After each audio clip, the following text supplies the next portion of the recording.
Hello everyone, मैं आशा करती हूँ आप सभी बहुत अच्छे होंगे और आप सभी का स्वागत करती हूँ आपके अपने यूट्यूब चैनल मनीष एकेडमी पर। ग्रोथ एंड डेवलपमेंट, जिसमें से आज का टॉपिक है ग्रोथ। What is growth? तो पहले हम ये समझेंगे कि बच्चों में वृद्धि और विकास कैसे होता है। बच्चों में वृद्धि और विकास, बच्चों को समझना। एक शिक्षक के लिए यह केवल बच्चों की वृद्धि एवं विकास के ज्ञान के साथ ही संभव है कि वह बच्चे को उचित निदान एवं निर्देश दे ताकि वह एक अच्छा नागरिक बन सके।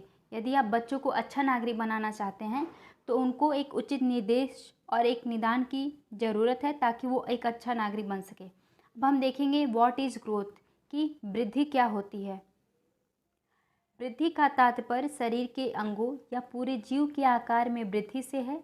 इसे मापा या प्रमाणित किया जा सकता है, मतलब वृद्धि को आप माप सकते हैं, उसको मेजर कर सकते हैं। इसका एग्जाम्पल क्या हुआ, इस उदाहरण के लिए ऊंचाई और वजन आदि में वृद्धि। वृद्धि को आप माप सकते हैं, जैसे कि आज कोई बच्चा 2 साल का है, जब वो बच्चा 4 साल का होगा तो उसमें आप ये देख सकते हैं कि उसकी हाइट में कितना ग्रोथ हुआ है, कितनी उसकी वृद्धि हुई है और उसके वेट में कितनी वृद्धि हुई है। जैसे कि वो 4 साल का है तो मान लेते हैं कि वो 20 केजी का होगा, तो जब वो 6 साल में जाएगा तो उसका वेट बढ़ जाएगा। तो आप वृद्धि को क्या कर सकते हैं, वृद्धि को आप मेजर कर सकते हैं। कुछ पॉइंट हैं इसमें। वृद्धि जो होती है वो परिपक्वता मतलब मैच्योरिटी के बाद रुक जाती है। एक टाइम ऐसा आता है कि वृद्धि मैच्योरिटी के बाद रुक जाती है। वृद्धि जो होती है वो आनुवंशिकता एवं वातावरण मतलब हेरिडिटी एंड इन्वायरमेंट पर आधारित होती है। क्वेश्चन आपसे पूछा जा सकता है कि वृद्धि किस पर आधारित होती है, तो इसका जवाब होगा कि वृद्धि जो होती है वो आनुवंशिकता और वातावरण पर आधारित होती है। वृद्धि जो होती है वो संरचनात्मक और शारीरिक परिवर्तनों को संदर्भित करती है। इस प्रकार वृद्धि का संपूर्ण या उसके किसी भाग के भौतिक आकार में वृद्धि से है और इसे मापा जा सकता है। आपने इतना पॉइंट देखा, इस पॉइंट का समरी यही होगा कि वृद्धि को आप माप सकते हैं, उसको मेजर कर सकते हैं और ये शारीरिक परिवर्तनों से संबंधित होती है। किससे संबंधित होती है, तो शारीरिक परिवर्तनों से संबंधित होती है, मतलब आप इसको देख सकते हैं मेजर करके। अब हम देखेंगे कि वृद्धि को प्रभावित करने वाले कारक कौन कौन से हैं, कौन कौन से ऐसे कारक हैं जो वृद्धि को प्रभावित करते हैं। फर्स्ट कारक है आपका आनुवांशिक कारक, मतलब हेरिडिटी फैक्टर। ये आपका फर्स्ट कारक है। मतलब कि अगर माँ को कोई आनुवांशिक रोग है तो वही रोग उसके बच्चे को भी हो जाता है। तो ये सेकेंड है आपका माँ के गर्भधारण में वातावरण, मतलब environment in womb of mother. मतलब माँ के गर्भ में कोई एक बच्चा है, यदि माँ ने कोई पेय पदार्थ लिया या कोई ऐसी दवाई ली जिसके साइड इफ़ेक्ट हो गए तो इससे बच्चे पे भी उसका असर पड़ता है, उसको कोई अलग डिजीज़ हो सकते हैं। थर्ड पॉइंट है आपका भौतिक वातावरण, पोषण, गुणवत्ता और चिकित्सीय देखभाल। मतलब कि माँ के गर्भ में जो बच्चा होता है उसको आप उसकी कैसी चिकित्सीय देखभाल करवाते हैं, कैसा उसको पोषण देते हैं और कैसा उसको एनवायरनमेंट देते हैं, ये भी आपको वृद्धि को प्रभावित करने वाले कारक होते हैं। हमने 3 पॉइंट पढ़ा कि वृद्धि को प्रभावित करने वाले मेनली 3 कारक होते हैं। आगे देखते हैं वृद्धि के स्तर कौन कौन से हैं। स्टेज ऑफ ग्रोथ, वैसे तो वृद्धि के कई स्टेज होते हैं लेकिन मेन अगर देखा जाए तो इसके 4 स्टेज होते हैं। इसमें से फर्स्ट है आपका शैशवावस्था। इन्फेंसी क्या होती है, इन्फेंसी की एज होती है जन्म से 2 वर्ष। जैसे किसी एग्ज़ाम में पूछा जा सकता है आपसे कि शैशवावस्था की एज क्या होती है, तो इसका जवाब होगा कि ये जन्म से 2 वर्ष तक होती है। सेकेंड है आपका प्रारंभिक बाल्यावस्था, मतलब अर्ली चाइल्डहुड। इसकी एज क्या होती है, इसकी एज होती है 2 से 6 वर्ष। थर्ड है आपका उत्तर बाल्यावस्था, लेटर चाइल्डहुड। इसकी एज होती है 6 से 12 वर्ष। And fourth and most important है आपका किशोरावस्था, जो कि एडोलसेंस। इसकी एज होती है 12 से 18 वर्ष।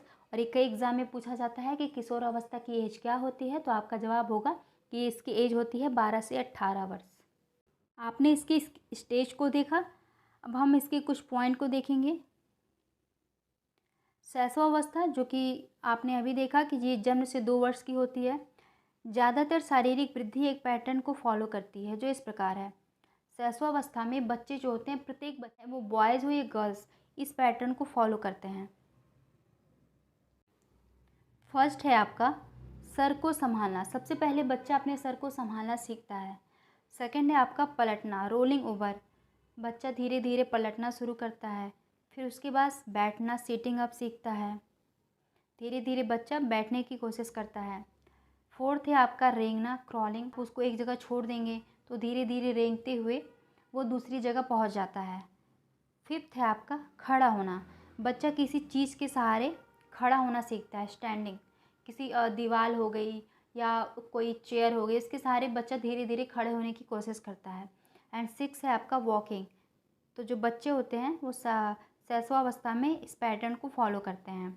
सेकेंड है आपका प्रारंभिक बाल्यावस्था, जो कि 2 से 6 वर्ष की होती है। एक साइंटिफिक रिसर्च में कहा गया है कि प्रारंभिक बाल्यावस्था में बच्चे के 90% मस्तिष्क का विकास हो जाता है। मतलब कि बच्चे का 6 वर्ष की आयु में उसके 90% मस्तिष्क का विकास हो जाता है। 3 year male child, weight 33 pound and height 38 inch. जो मेल चाइल्ड होता है उसकी 3 साल में वेट जो होती है वो 33 पाउंड होती है। थर्ड है आपका उत्तर बाल्यावस्था। उत्तर बाल्यावस्था की एज क्या होती है? तो उत्तर बाल्यावस्था की एज होती है 6 से 12 वर्ष। उत्तर बाल्यावस्था में कुछ पॉइंट हैं, देखते हैं कौन कौन से पॉइंट हैं। फर्स्ट पॉइंट है आपका कि बच्चे जो होते हैं वो बीमारियों से मुक्त होते हैं।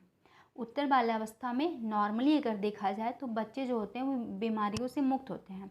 ऐसे सारे बच्चे नहीं होते हैं, कुछ बच्चों बीमारी से ग्रसित भी होते हैं, लेकिन नॉर्मल वे में अगर देखा जाए तो बच्चे जो होते हैं वो बीमारियों से मुक्त होते हैं। दूसरा पॉइंट है कि दूध के दांत टूटना और अस्थायी दांत जमना शुरू हो जाते हैं। जो उत्तर बाल्यावस्था में जब बच्चे होते हैं तो उनके दूध के दांत जो होते हैं वो टूटना शुरू कर देते हैं और अस्थायी दांत, क्योंकि उनकी वृद्धि हो रही है, ग्रोथ हो रहा है उनमें, तो उनके अस्थायी दांत जमना शुरू हो जाते हैं। थर्ड पॉइंट है आपका कि शारीरिक रूप से लड़कियां जो होती हैं 11 वर्ष की आयु में लड़कों से पूरे 1 वर्ष आगे होती हैं। लड़कियां जो होती हैं लड़कों से पूरे 1 वर्ष आगे होती हैं। लड़कों की अपेक्षा लड़कियों में शारीरिक वृद्धि तीव्र गति से होती है। मतलब लड़कों की अपेक्षा लड़कियों में शारीरिक वृद्धि तेज गति से होती है।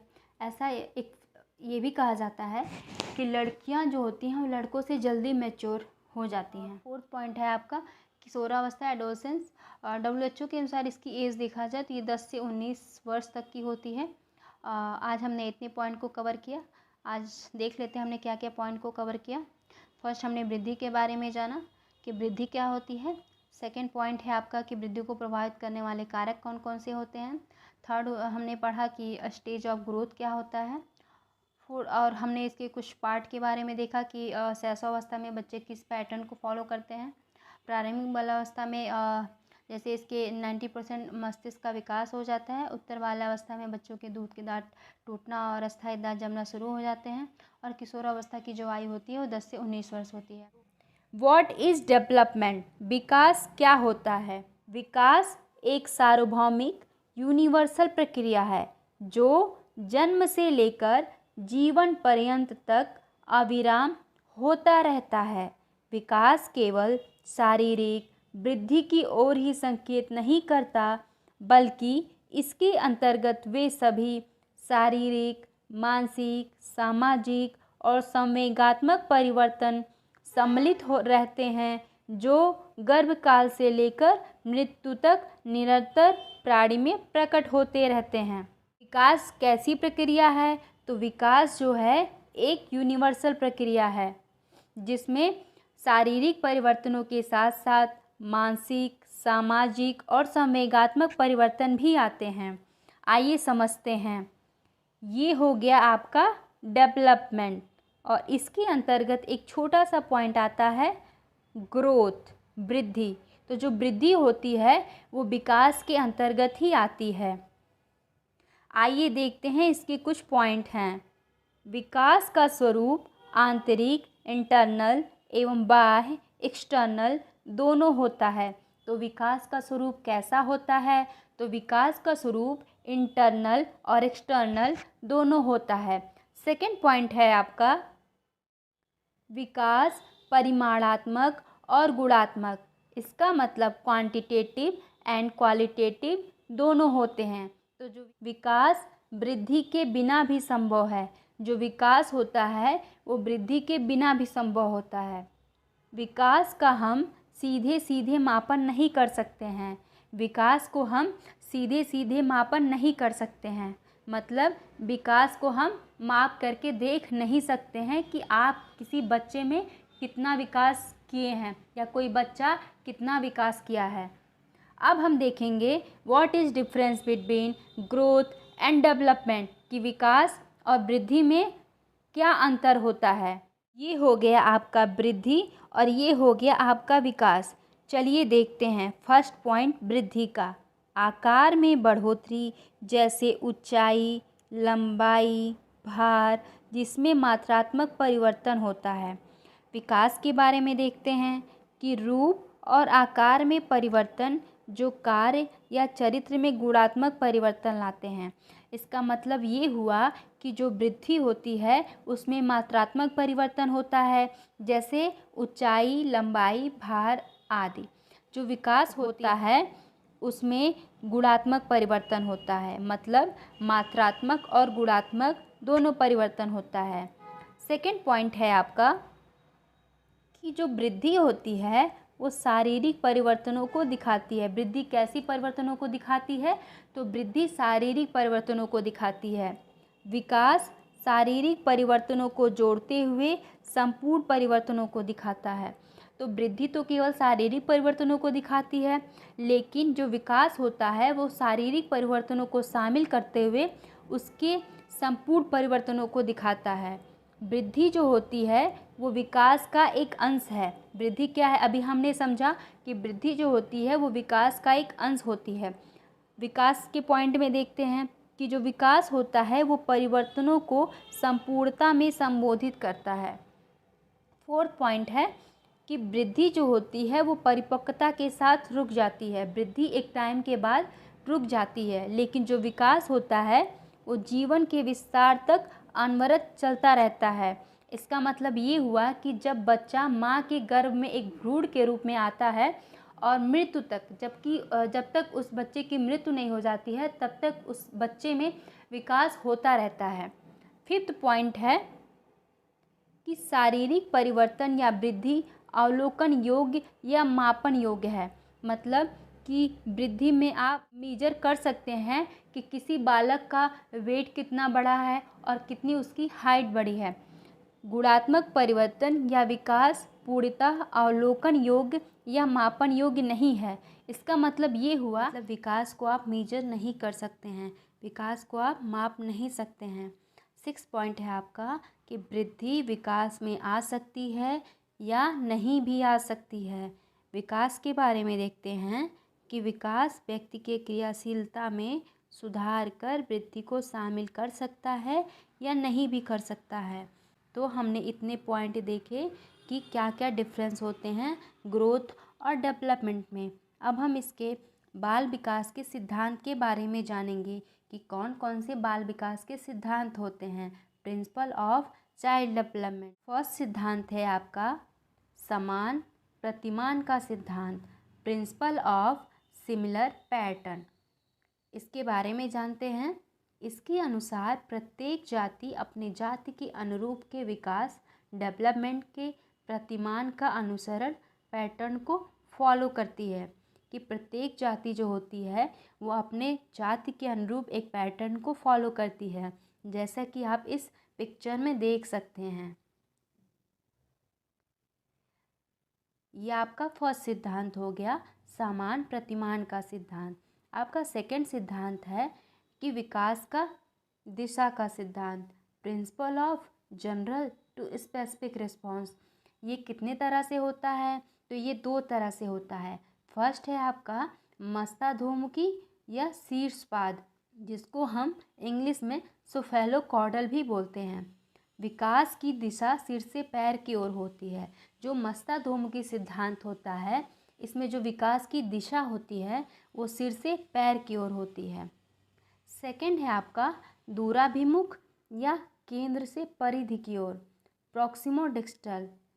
इसमें देखते हैं पहले रीढ़ की हड्डी विकसित होती है, उसके बाद आसपास के अंग। बच्चा पहले भुजाओं पर नियंत्रण करना सीखता है, उसके बाद उंगलियों पर।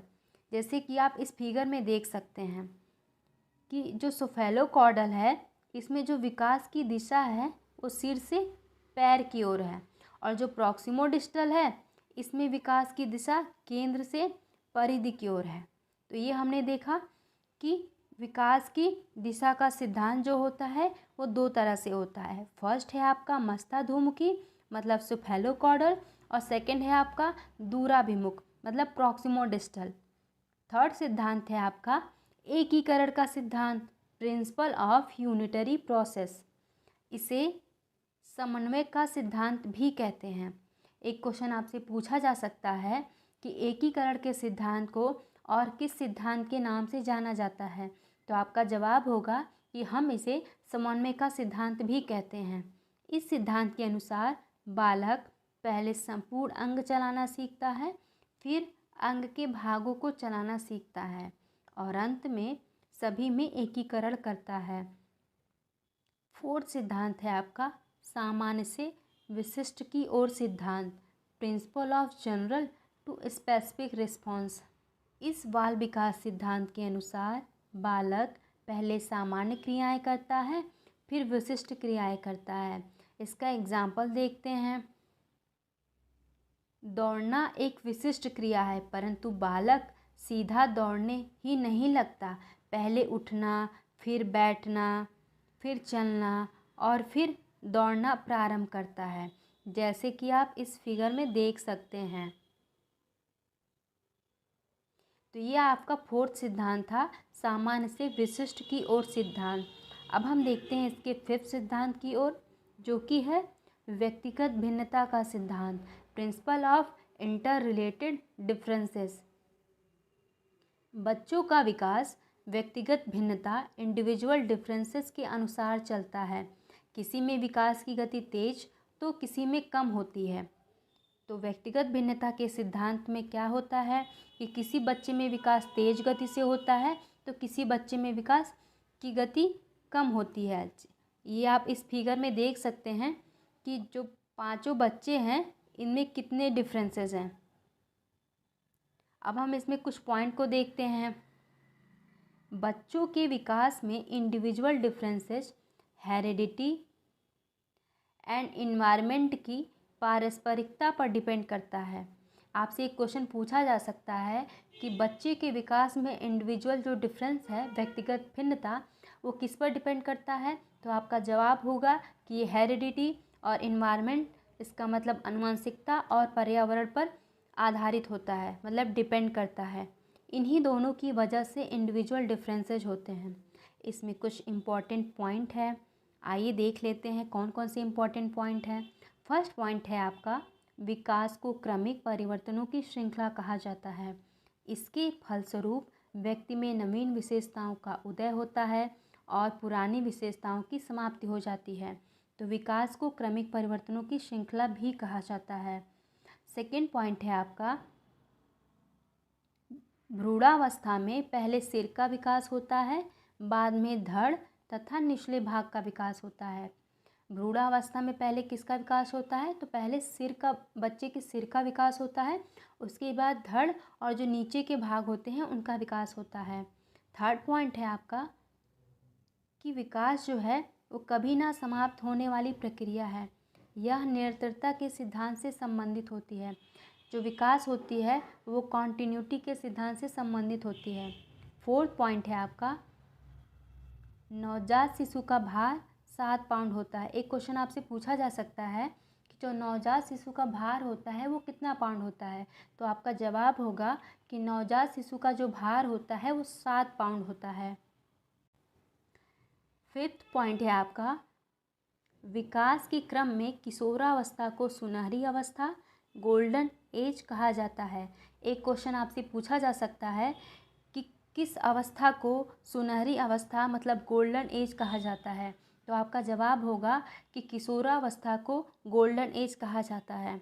सिक्स पॉइंट है आपका विकास की तीव्र गति शैशवावस्था में होती है। विकास की सबसे ज़्यादा तीव्र गति किस अवस्था में होती है, तो आपका जवाब होगा शैशवावस्था में होती है। सेवन्थ पॉइंट है आपका बाल्यावस्था में बच्चे अपने साथियों के साथ घनिष्ठ संबंध विकसित करते हैं। 8 पॉइंट है आपका, विकासात्मक कार्य डेवलपमेंटल टास्क व्यक्ति की आवश्यकता और सामाजिक मांग के बीच का मध्य मार्ग है। बाल्यावस्था में मस्तिष्क अपने संपूर्ण भार का 90% प्राप्त करते हुए तेजी से बढ़ता रहता है। एंड 10th और लास्ट पॉइंट है आपका कि गर्भ में बालक को विकसित होने में 280 दिन लगता है। एक क्वेश्चन आपसे पूछा जा सकता है कि एक बालक को माँ के गर्भ में विकसित होने में कितना दिन का समय लगता है, तो आपका जवाब होगा 280। का फर्स्ट क्वेश्चन है, अभिवृद्धि और विकास की प्रक्रियाएं उसी समय से आरंभ हो जाती हैं जिस समय बालक का होता है। ये आपसे पूछा गया है कि अभिवृद्धि और विकास की प्रक्रियाएं कब प्रारंभ होती हैं, जिस समय बालक होता है। ऑप्शन ए है जन्म, जब बालक का जन्म होता है, बी गर्भाधान के समय, सी बाल्यावस्था में, और डी इनमें से सभी, ये सभी। तो इसका जवाब क्या होगा बताइए आप लोग। इसका जवाब होगा ऑप्शन नंबर बी। अभिवृद्धि और विकास की जो प्रक्रियाएं होती हैं जब बालक माँ के गर्भ में होता है उसी समय आरंभ हो जाती हैं। सेकंड क्वेश्चन है कि विकास जन्म से मृत्यु तक चलने वाली क्या है? एक प्रतिक्रिया है, क्रिया है, प्रक्रिया है, या ये सभी हैं? तो विकास जो होता है वो जन्म से मृत्यु तक चलने वाली एक प्रक्रिया होती है। क्या होता है? एक प्रोसेस होता है। थर्ड क्वेश्चन है, ये कथन पूछा गया है आपसे,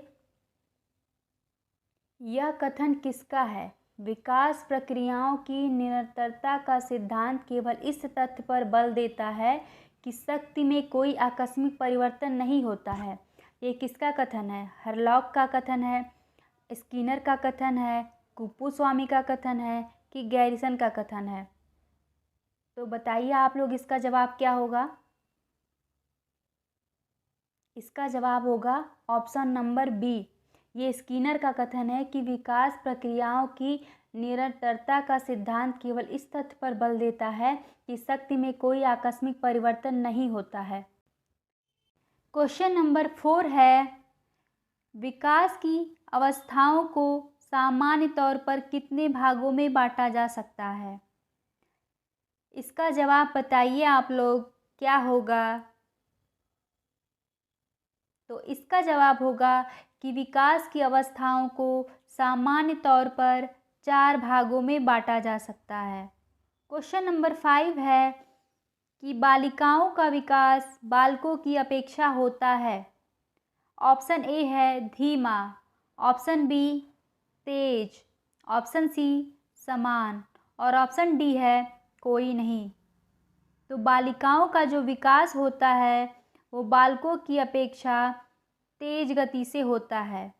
कैसा होता है? तो तेज गति से होता है। क्वेश्चन नंबर 6 है, वृद्धि के संबंध में कौन सा कथन सत्य है? ऑप्शन ए है संख्या या आकार में बढ़ना, ऑप्शन बी है संख्या या आकार में बढ़ना बच्चों के लिए अच्छा नहीं है, ऑप्शन नंबर सी है उपरोक्त दोनों, और ऑप्शन डी में बताया गया है कि वृद्धि किसी व्यक्ति के जीवन में आजीवन जारी रहती है। इसका जवाब बताइए आप लोग क्या होगा। तो इसका जवाब होगा ऑप्शन नंबर ए, संख्या या आकार में बढ़ना जो है ये वृद्धि के संबंध में सत्य कथन है। जो वृद्धि होती है वो संख्या आकार में बच्चे के स्वास्थ्य और विकास के लिए लाभकारी होती है। वृद्धि किसी व्यक्ति के जीवन में आजीवन जारी नहीं रहती, लेकिन जो विकास होता है डेवलपमेंट वो जारी रहता है, वो जन्म से मृत्यु तक बालक में विकास होता रहता है। क्वेश्चन नंबर 7 है, बच्चे की सोचने और तर्क करने की क्षमता के विकास से संबंधित अध्ययन के क्षेत्र को कहा जाता है। तो बच्चे की सोचने और तर्क करने की क्षमता के विकास से संबंधित अध्ययन के क्षेत्र को क्या कहा जाता है? शिक्षा शास्त्र कहा जाता है, शिक्षा कहा जाता है, ज्ञान मीमांसा कहा जाता है, या संज्ञानात्मक विकास कहा जाता है? इसका जवाब बताइए आप लोग क्या होगा। इसका जवाब होगा ऑप्शन नंबर डी, संज्ञानात्मक विकास। संज्ञानात्मक विकास जो होता है वो मनोविज्ञान के अंतर्गत एक विषय है जो दृश्य प्रसंस्करण, स्मृति, चिंतन, अधिगम, समस्या समाधान और भाषा जैसे विचार की आंतरिक प्रक्रियाओं की जांच करता है। क्वेश्चन नंबर 8 में पूछा गया है कि परिपक्वता है एक मनोवैज्ञानिक प्रक्रिया, मानसिक प्रक्रिया, अधिगम प्रक्रिया या जैविक प्रक्रिया। तो परिपक्वता क्या है? परिपक्वता जो है एक जैविक प्रक्रिया होती है जो किसी व्यक्ति के वंशानुगत विशेषताओं में स्वाभाविक रूप से गुणात्मक और मात्रात्मक परिवर्तन को दिखाती है। क्वेश्चन नंबर 9 है, विकास है, व्हाट इज़ डेवलपमेंट? डेवलपमेंट क्या है? परिपक्वता है, अधिगम, क्षमताओं का संश्लेषण और ऑप्शन नंबर डी उपरोक्त सभी। तो विकास जो है वो परिपक्वता भी होती है, मैच्योरिटी भी होती है, अधिगम भी होती है, क्षमताओं का संश्लेषण भी होता है। इसका मतलब आपका जवाब क्या होगा? आपका जवाब होगा ऑप्शन नंबर डी, उपरोक्त सभी। विकास और अधिगम जो होते हैं वो परस्पर संबंधित और परस्पर एक दूसरे पर निर्भर होते हैं। और विकास परिपक्वता और अधिगम का एक उत्पाद होता है। विकास क्या होता है? तो विकास जो होता है वो परिपक्वता और अधिगम का एक उत्पाद होता है। क्वेश्चन नंबर 10 में आपसे पूछा गया है, बाल विकास की किस अवस्था में बच्चे परियों की कहानियों जैसी काल्पनिक कहानियों का सबसे अधिक आनंद लेते हैं? ऑप्शन नंबर ए है नवजात अवस्था, ऑप्शन नंबर बी है प्रौढ़ावस्था, ऑप्शन नंबर सी किशोरावस्था और ऑप्शन नंबर डी शैशवावस्था। तो जो बालक होते हैं वो शैशवावस्था में बच्चे परियों की कहानियों जैसी काल्पनिक कहानियों का सबसे अधिक आनंद लेते हैं, क्योंकि शैशवावस्था में बच्चे अपने आसपास की दुनिया के बारे में सोचने और समझने की क्षमता का विकास कर लेते हैं और इस समय बच्चे जो परियों की काल्पनिक कहानियाँ होती हैं उनका बहुत अधिक आनंद लेते हैं। क्वेश्चन नंबर 11 है, 2 वर्ष से 6 वर्ष की अवधि को क्या कहा जाता है? शैशवावस्था, प्रारंभिक बाल्यावस्था, मध्य बाल्यावस्था या किशोरावस्था? आप लोग इसका जवाब बताइए क्या होगा? तो 2 वर्ष से 6 वर्ष की अवधि को प्रारंभिक बाल्यावस्था कहा जाता है। प्रारंभिक बाल्यावस्था जो होती है वो मानव जीवन की जन्म से लेकर परिपक्वता की अवधि को दर्शाती है और इसमें कई विकासात्मक अवस्थाएं होती हैं जिसमें से प्रारंभिक बाल्यावस्था जो होती है उनमें से एक होती है। 12 क्वेश्चन है आपका, पर्यावरण और आनुवंशिक कारकों की परस्पर क्रिया किसके लिए जिम्मेदार है? ऑप्शन नंबर ए है शारीरिक विकास, ऑप्शन नंबर बी है संज्ञानात्मक विकास, ऑप्शन नंबर सी शारीरिक और संज्ञानात्मक विकास और ऑप्शन नंबर डी शारीरिक, सामाजिक और संज्ञानात्मक विकास। तो जो पर्यावरण और आनुवंशिक कारक होते हैं उनकी जो परस्पर क्रिया होती है वो शारीरिक, सामाजिक और संज्ञानात्मक विकास तीनों के लिए जिम्मेदार होती है। क्वेश्चन नंबर 13 है कि बच्चों के विकास के संदर्भ में कौन सा कथन सही है?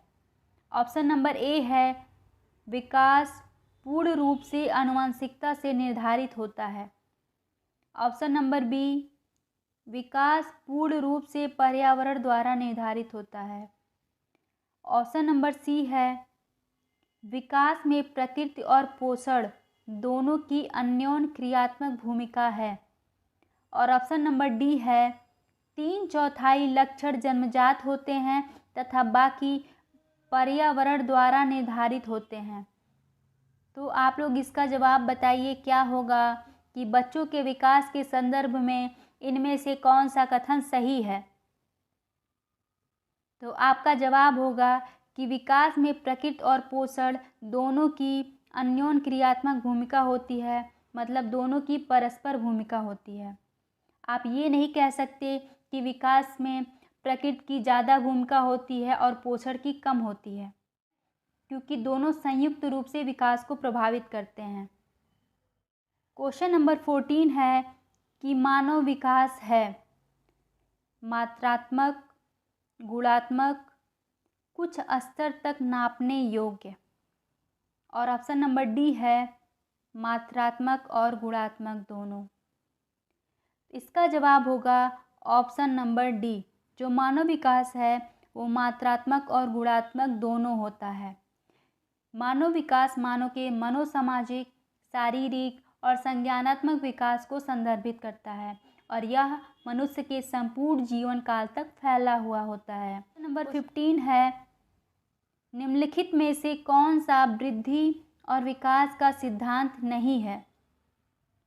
ऑप्शन ए है समीप दूराभिमुख का सिद्धांत, ऑप्शन बी अंतर संबंध का सिद्धांत, ऑप्शन सी व्यक्तिगत भिन्नता का सिद्धांत और ऑप्शन नंबर डी है वृद्धि और विकास की दर एक समान होती है। तो वृद्धि और विकास के सिद्धांत इसमें ये पूछा गया है कि इनमें से कौन नहीं है। तो वृद्धि और विकास की दर जो होती है वो एक समान नहीं होती है बल्कि भिन्न भिन्न होती है।